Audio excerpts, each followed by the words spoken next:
أعوذ بالله من الشيطان الرجيم. بسم الله الرحمن الرحيم.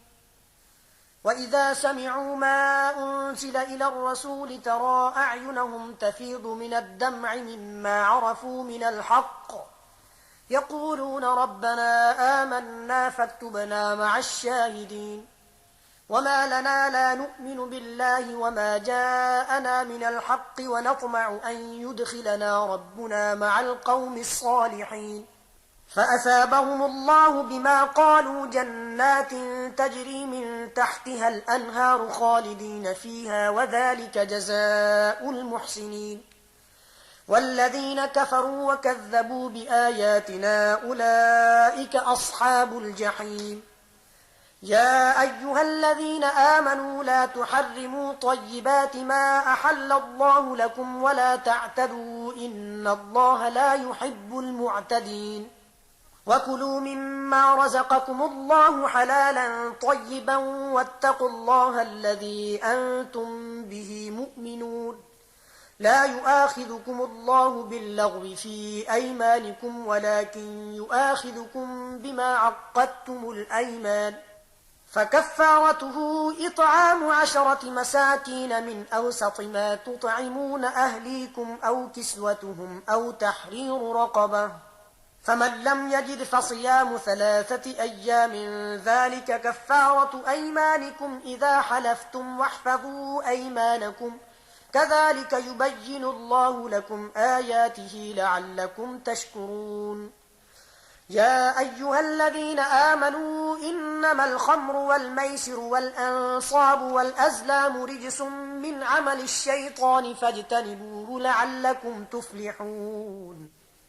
إنما يريد الشيطان أن يوقع بينكم العداوة والبغضاء في الخمر والميسر ويصدكم عن ذكر الله وعن الصلاة فهل أنتم منتهون. وأطيعوا الله وأطيعوا الرسول واحذروا فإن توليتم فاعلموا أنما على رسولنا البلاغ المبين.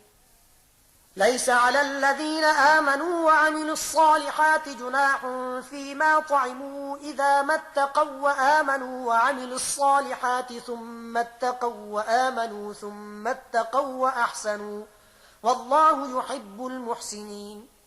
يا أيها الذين آمنوا ليبلونكم الله بشيء من الصيد تناله أيديكم ورماحكم ليعلم الله من يخافه بالغيب فمن اعتدى بعد ذلك فله عذاب أليم. يا أيها الذين آمنوا لا تقتلوا الصيد وأنتم حرم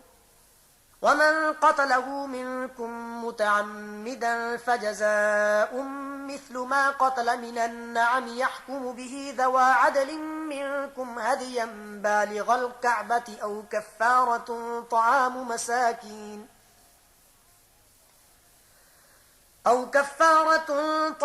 مساكين أو عدل ذلك صياما ليذوق وبال أمره عفى الله عما سلف ومن عاد فينتقم الله منه والله عزيز ذو انتقام.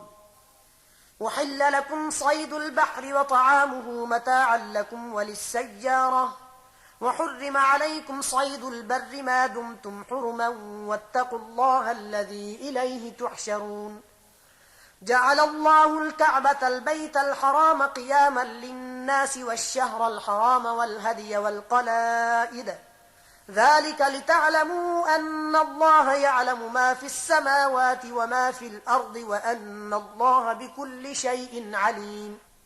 اعلموا أن الله شديد العقاب وأن الله غفور رحيم. ما على الرسول إلا البلاغ والله يعلم ما تبدون وما تكتمون. قل لا يستوي الخبيث والطيب ولو أعجبك كثرة الخبيث فاتقوا الله يا أولي الألباب لعلكم تفلحون. يا أيها الذين آمنوا لا تسألوا عن أشياء إن تبد لكم تسؤكم وإن تسألوا عنها حين ينزل القرآن تبد لكم عفى الله عنها والله غفور حليم. قد سألها قوم من قبلكم ثم أصبحوا بها كافرين ما جعل الله من بحيرة ولا سائبة ولا وصيلة ولا حام ولكن الذين كفروا يفترون على الله الكذب وأكثرهم لا يعقلون وإذا قيل لهم تعالوا إلى ما أنزل الله وإلى الرسول قالوا حسبنا ما وجدنا عليه آباءنا أولو كان آباؤهم لا يعلمون شيئا ولا يهتدون يا أيها الذين آمنوا عليكم أنفسكم لا يضركم من ضل إذا اهتديتم إلى الله مرجعكم جميعا فينبئكم بما كنتم تعملون يا أيها الذين آمنوا شهادة بينكم إذا حضر أحدكم الموت حين الوصية اثنان ذوى عدل منكم أو آخران من غيركم إن أنتم ضربتم في الأرض فأصابتكم مصيبة الموت تحبسونهما من بعد الصلاة فيقسمان بالله إن ارتبتم لا نشتري به ثمنا ولو كان ذا قربى ولا نكتم شهادة الله إنا إذا لمن الآثمين فإن عثر على أنهما استحقا إثما فآخران يقومان مقامهما من الذين استحق عليهم الأوليان فيقسمان بالله لشهادتنا أحق من شهادتهما وما اعتدينا إنا إذا لمن الظالمين ذلك أدنى أن يأتوا بالشهادة على وجهها أو يخافوا أن ترد أيمان بعد أيمانهم واتقوا الله واسمعوا والله لا يهدي القوم الفاسقين يوم يجمع الله الرسل فيقول ماذا أجبتم قالوا لا علم لنا إنك أنت علام الغيوب إذ قال الله يا عيسى ابن مريم اذكر نعمتي عليك وعلى والدتك إذ أيدتك بروح القدس تكلم الناس في المهد وكهلا وإذ علمتك الكتاب والحكمة والتوراة والإنجيل وإذ تخلق من الطين كهيئة الطير بإذني فتنفخ فيها فتكون طيرا بإذني وتبرئ الأكمه والأبرص بإذني وإذ تخرج الموتى بإذني وإذ كففت بني إسرائيل عنك إذ جئتهم بالبينات فقال الذين كفروا منهم إن هذا إلا سحر مبين وإذ أوحيت إلى الحواريين أن آمنوا بي وبرسولي قالوا آمنا واشهد بأننا مسلمون إذ قال الحواريون يا عيسى ابن مريم هل يستطيع ربك أن ينزل علينا مائدة من السماء قال اتقوا الله إن كنتم مؤمنين قالوا نريد أن نأكل منها وتطمئن قلوبنا ونعلم أن قد صدقتنا ونكون عليها من الشاهدين قال عيسى ابن مريم اللهم ربنا أنزل علينا مائدة من السماء تكون لنا عيدا لأولنا وآخرنا وآية منك وارزقنا وأنت خير الرازقين قال الله إني منزلها عليكم فمن يكفر بعد منكم فإني أعذبه عذابا لا أعذبه أحدا من العالمين وإذ قال الله يا عيسى ابن مريم أأنت قلت للناس اتخذوني وأمي إلهين من دون الله قال سبحانك ما يكون لي أن أقول ما ليس لي بحق إن كنت قلته فقد علمته تعلم ما في نفسي ولا أعلم ما في نفسك إنك أنت علام الغيوب ما قلت لهم إلا ما أمرتني به أن اعبدوا الله ربي وربكم وكنت عليهم شهيدا ما دمت فيهم فلما توفيتني كنت أنت الرقيب عليهم وأنت على كل شيء شهيد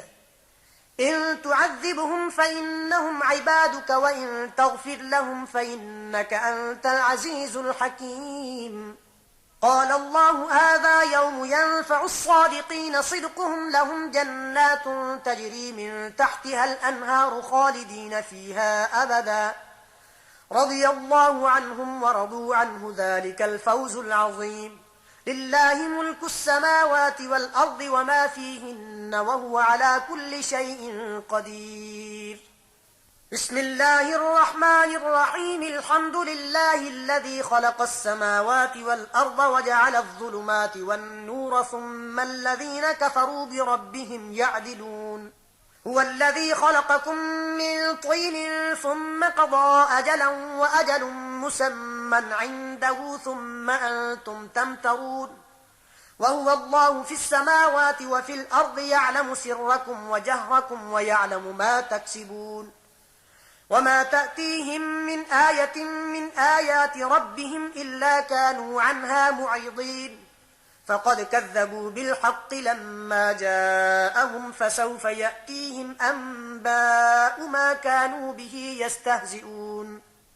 ألم يروا كم أهلكنا من قبلهم من قرن مكناهم في الأرض ما لم نمكن لكم وأرسلنا السماء عليهم مدرارا وجعلنا الأنهار تجري من تحتهم فأهلكناهم بذنوبهم وأنشأنا من بعدهم قرنا آخرين ولو نزلنا عليك كتابا في قرطاس فلمسوه بأيديهم لقال الذين كفروا إن هذا إلا سحر مبين وقالوا لولا أنزل عليه ملك ولو أنزلنا ملكا لقضي الأمر ثم لا ينظرون ولو جعلناه ملكا لجعلناه رجلا وللبسنا عليهم ما يلبسون ولقد استهزئ برسل من قبلك فحاق بالذين سخروا منهم ما كانوا به يستهزئون قل سيروا في الأرض ثم انظروا كيف كان عاقبة المكذبين قل لمن ما في السماوات والأرض قل لله كتب على نفسه الرحمة ليجمعنكم إلى يوم القيامة لا ريب فيه الذين خسروا أنفسهم فهم لا يؤمنون وله ما سكن في الليل والنهار وهو السميع العليم قل أغير الله أتخذ وليا فاطر السماوات والأرض وهو يطعم ولا يطعم قل إني أمرت أن أكون أول من أسلم ولا تكونن من المشركين قل إني أخاف إن عصيت ربي عذاب يوم عظيم من يصرف عنه يومئذ فقد رحمه وذلك الفوز المبين وإن يمسسك الله بضر فلا كاشف له إلا هو وإن يمسسك بخير فهو على كل شيء قدير وهو القاهر فوق عباده وهو الحكيم الخبير قل أي شيء أكبر شهادة قل الله شهيد بيني وبينكم وأوحي إلي هذا القرآن لأنذركم به ومن بلغ أئنكم لتشهدون أن مع الله آلهة أخرى قل لا أشهد قل إنما هو إله واحد وإنني بريء مما تشركون الذين آتيناهم الكتاب يعرفونه كما يعرفون أبناءهم الذين خسروا أنفسهم فهم لا يؤمنون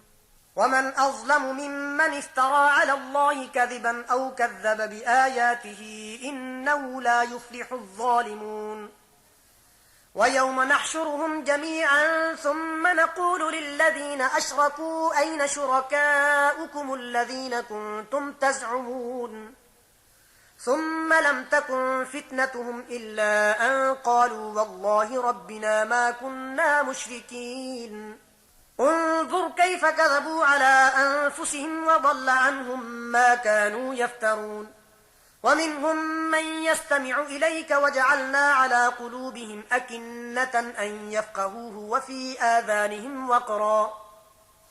وإن يروا كل آية لا يؤمنوا بها حتى إذا جاءوك يجادلونك يقول الذين كفروا إن هذا إلا أساطير الأولين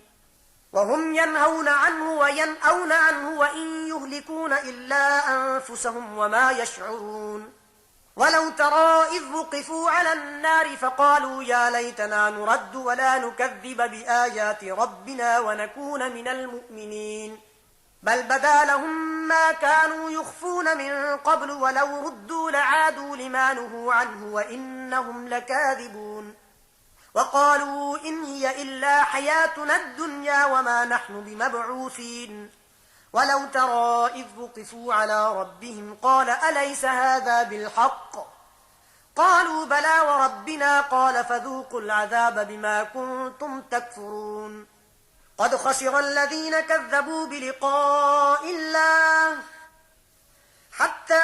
إذا جاءتهم الساعة بغتة قالوا يا حسرتنا على ما فرطنا فيها وهم يحملون أوزارهم على ظهورهم ألا ساء ما يزرون وما الحياة الدنيا إلا لعب ولهو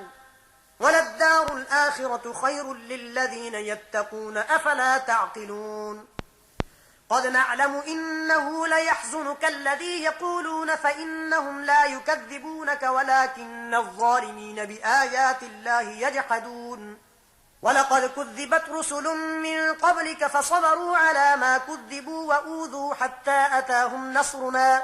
ولا مبدل لكلمات الله ولقد جاءك من نبأ المرسلين وإن كان كبر عليك إعراضهم فإن استطعت أن تبتغي نفقا في الأرض أو سلما في السماء فتأتيهم بآية ولو شاء الله لجمعهم على الهدى فلا تكونن من الجاهلين إنما يستجيب الذين يسمعون والموتى يبعثهم الله ثم إليه يرجعون وقالوا لولا نزل عليه آية من ربه قل إن الله قادر على أن ينزل آية ولكن أكثرهم لا يعلمون وما من دابة في الأرض ولا طائر يطير بجناحيه إلا أمثالكم ما فرطنا في الكتاب من شيء ثم إلى ربهم يحشرون والذين كذبوا بآياتنا صم وبكم في الظلمات من يشاء الله يضلله ومن يشاء يجعله على صراط مستقيم قل أرأيتكم إن أتاكم عذاب الله أو أتتكم الساعة أغير الله تدعون إن كنتم صادقين بل إياه تدعون فيكشف ما تدعون إليه إن شاء وتنسون ما تشركون ولقد أرسلنا إلى من قبلك فأخذناهم بالبأساء والضراء لعلهم يتضرعون فلولا إذ جاءهم بأسنا تضرعوا ولكن قست قلوبهم وزين لهم الشيطان ما كانوا يعملون فلما نسوا ما ذكروا به فتحنا عليهم أبواب كل شيء حتى إذا فرحوا بما أوتوا أخذناهم بغتة فإذا هم مبلسون فقطع دابر القوم الذين ظلموا والحمد لله رب العالمين قل أرأيتم إن أخذ الله سمعكم وأبصاركم وختم على قلوبكم من إله غير الله يأتيكم به انظر كيف نصرف الآيات ثم هم يصدفون قل أرأيتكم إن أتاكم عذاب الله بغتة أو جهرة هل يهلك إلا القوم الظالمون وما نرسل المرسلين إلا مبشرين ومنذرين فمن آمن وأصلح فلا خوف عليهم ولا هم يحزنون والذين كذبوا بآياتنا يمسهم العذاب بما كانوا يفسقون قل لا أقول لكم عندي خزائن الله ولا أعلم الغيب ولا أقول لكم إني ملك إن أتبع إلا ما يوحى إلي قل هل يستوي الأعمى والبصير أفلا تتفكرون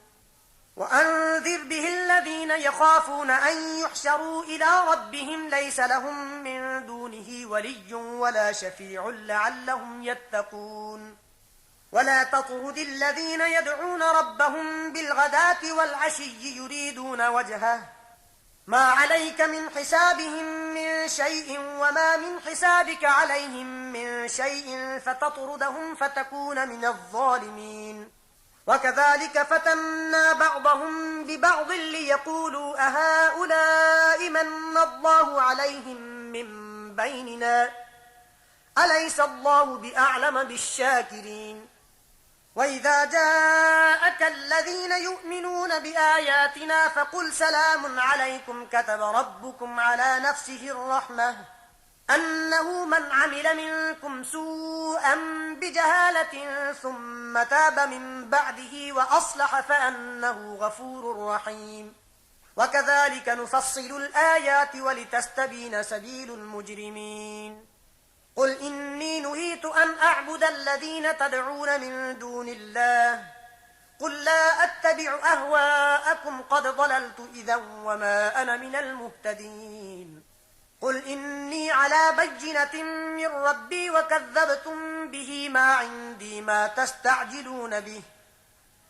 إن الحكم إلا لله يقص الحق وهو خير الفاصلين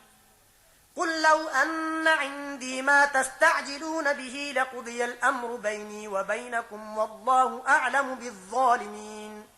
وعنده مفاتح الغيب لا يعلمها إلا هو ويعلم ما في البر والبحر وما تسقط من ورقة إلا يعلمها ولا حبة في ظلمات الأرض ولا رطب ولا يابس إلا في كتاب مبين وهو الذي يتوفاكم بالليل ويعلم ما جرحتم بالنهار ثم يبعثكم فيه ليقضى أجل مسمى ثم إليه مرجعكم ثم ينبئكم بما كنتم تعملون وهو القاهر فوق عباده ويرسل عليكم حفظه حتى إذا جاء أحدكم الموت توفته رسلنا وهم لا يفرطون ثم ردوا إلى الله مولاهم الحق ألا له الحكم وهو أسرع الحاسبين قل من ينجيكم من ظلمات البر والبحر تدعونه تضرعا وخفية لئن أنجانا من هذه لنكونن من الشاكرين قل الله ينجيكم منها ومن كل كرب ثم أنتم تشركون قل هو القادر على أن يبعث عليكم عذابا من فوقكم أو من تحت أرجلكم أو يلبسكم شيعا ويذيق بعضكم بأس بعض انظر كيف نصرف الآيات لعلهم يفقهون وكذب به قومك وهو الحق قل لست عليكم بوكيل لكل نبأ مستقر وسوف تعلمون وإذا رأيت الذين يخوضون في آياتنا فأعرض عنهم حتى يخوضوا في حديث غيره وإما ينسينك الشيطان فلا تقعد بعد الذكرى مع القوم الظالمين وما على الذين يتقون من حسابهم من شيء ولكن ذكرى لعلهم يتقون وذر الذين اتخذوا دينهم لعبا ولهوا وغرتهم الحياة الدنيا وذكر به أن تبسل نفس بما كسبت ليس لها من دون الله ولي ولا شفيع وإن تعدل كل عدل لا يؤخذ من هؤلاء الذين أبسلوا بما كسبوا لهم شراب من حميم وعذاب أليم بما كانوا يكفرون قل أندعو من دون الله ما لا ينفعنا ولا يضرنا ونرد على أعقابنا بعد إذ هدانا الله كالذي استهوته الشياطين في الأرض حيران له أصحاب يدعونه إلى الهدى ائتنا قل إن هدى الله هو الهدى وأمرنا لنسلم لرب العالمين وأن أقيموا الصلاة واتقوه وهو الذي إليه تحشرون وهو الذي خلق السماوات والأرض بالحق ويوم يقول كن فيكون قوله الحق وله الملك يوم ينفخ في الصور عالم الغيب والشهادة وهو الحكيم الخبير وإذ قال إبراهيم لأبيه آزر أتتخذ أصناما آلهة إني أراك وقومك في ضلال مبين وكذلك نري إبراهيم ملكوت السماوات والأرض وليكون من الموقنين فلما جن عليه الليل رأى كوكبا قال هذا ربي فلما أفل قال لا أحب الآفلين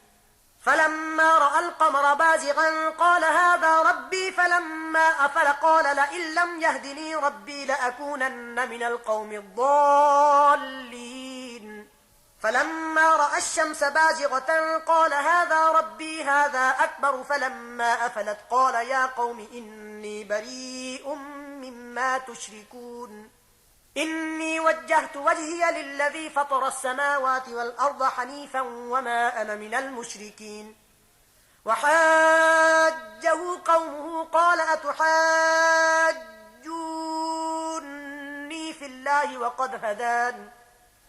ولا أخاف ما تشركون به إلا أن يشاء ربي شيئا وسع ربي كل شيء علما أفلا تتذكرون وكيف أخاف ما أشركتم ولا تخافون أنكم أشركتم بالله ما لم ينزل به عليكم سلطانا فأي الفريقين أحق بالأمن إن كنتم تعلمون الذين آمنوا ولم يلبسوا إيمانهم بظلم أولئك لهم الأمن وهم مهتدون وتلك حجتنا آتيناها إبراهيم على قومه نرفع درجات من نشاء إن ربك حكيم عليم ووهبنا له إسحاق ويعقوب كلا هدينا ونوحا هدينا من قبل ومن ذريته داود وسليمان وأيوب ويوسف وموسى وهارون وكذلك نجزي المحسنين وزكريا ويحيى وعيسى وإلياس كل من الصالحين وإسماعيل واليسع ويونس ولوطا وكلا فضلنا على العالمين ومن آبائهم وذرياتهم وإخوانهم واجتبيناهم وهديناهم إلى صراط مستقيم ذلك هدى الله يهدي به من يشاء من عباده ولو أشركوا لحبط عنهم ما كانوا يعملون أولئك الذين آتيناهم الكتاب والحكم والنبوة فإن يكفر بها هؤلاء فقد وكلنا بها قوما ليسوا بها بكافرين أولئك الذين هدى الله فبهداه مقتده قل لا أسألكم عليه أجرا إن هو إلا ذكرى للعالمين وما قدروا الله حق قدره إذ قالوا ما أنزل الله على بشر من شيء قل من أنزل الكتاب الذي جاء به موسى نورا وهدى للناس تجعلونه قراطيس تبدونها وتخفون كثيرا وعلمتم ما لم تعلموا أنتم ولا آباؤكم قل الله ثم ذرهم في خوضهم يلعبون وهذا كتاب أنزلناه مبارك مصدق الذي بين يديه ولتنذر أم القرى ومن حولها والذين يؤمنون بالآخرة يؤمنون به وهم على صلاتهم يحافظون ومن أظلم ممن افترى على الله كذبا أو قال أوحي إلي ولم يوح إليه شيء ومن قال سأنزل مثل ما أنزل الله ولو ترى إذ الظالمون في غمرات الموت والملائكة باسطوا أيديهم أخرجوا أنفسكم اليوم تجزون عذاب الهون بما كنتم تقولون على الله غير الحق وكنتم عن آياته تستكبرون ولقد جئتمونا فرادا كما خلقناكم أول مرة وتركتم ما خولناكم وراء ظهوركم وما نرى معكم شفعاءكم الذين زعمتم أنهم فيكم شركاء لقد تقطع بينكم وضل عنكم ما كنتم تزعمون إن الله فالق الحب والنوى يخرج الحي من الميت ومخرج الميت من الحي ذلكم الله فأنى تؤفكون فالق الإصباح وجعل الليل سكنا والشمس والقمر حسبانا ذلك تقدير العزيز العليم وهو الذي جعل لكم النجوم لتهتدوا بها في ظلمات البر والبحر قد فصلنا الآيات لقوم يعلمون وهو الذي أنشأكم من نفس واحدة فمستقر ومستودع قد فصلنا الآيات لقوم يفقهون وهو الذي أنزل من السماء ماء فأخرجنا به نبات كل شيء فأخرجنا منه خضرا نخرج منه حبا متراكبا ومن النخل من طلعها قنوان دانية وجنات من أعناب والزيتون والرمان مشتبها وغير متشابه انظروا إلى ثمره إذا أثمر وينعه إن في ذلكم لآيات لقوم يؤمنون وجعلوا لله شركاء الجن وخلقهم وخرقوا له بنين وبنات بغير علم سبحانه وتعالى عما يصفون بديع السماوات والأرض أنى يكون له ولد ولم تكن له صاحبة وخلق كل شيء وهو بكل شيء عليم ذلكم الله ربكم لا إله إلا هو خالق كل شيء فاعبدوه وهو على كل شيء وكيل لا تدركه الأبصار وهو يدرك الأبصار وهو اللطيف الخبير قد جاءكم بصائر من ربكم فمن أبصر فلنفسه ومن عمي فعليها وما أنا عليكم بحفيظ وكذلك نصرف الآيات وليقولوا درست ولنبينه لقوم يعلمون اتبع ما أوحي إليك من ربك لا إله إلا هو وأعرض عن المشركين ولو شاء الله ما أشركوا وما جعلناك عليهم حفيظا وما أنت عليهم بوكيل ولا تسبوا الذين يدعون من دون الله فيسبوا الله عدوا بغير علم كذلك زينا لكل أمة عملهم ثم إلى ربهم مرجعهم فينبئهم بما كانوا يعملون وأقسموا بالله جهد أيمانهم لئن جاءتهم آية ليؤمنن بها قل إنما الآيات عند الله وما يشعركم أنها إذا جاءت لا يؤمنون ونقلب أفئدتهم وأبصارهم كما لم يؤمنوا به أول مرة ونذرهم في طغيانهم يعمهون صدق الله العظيم.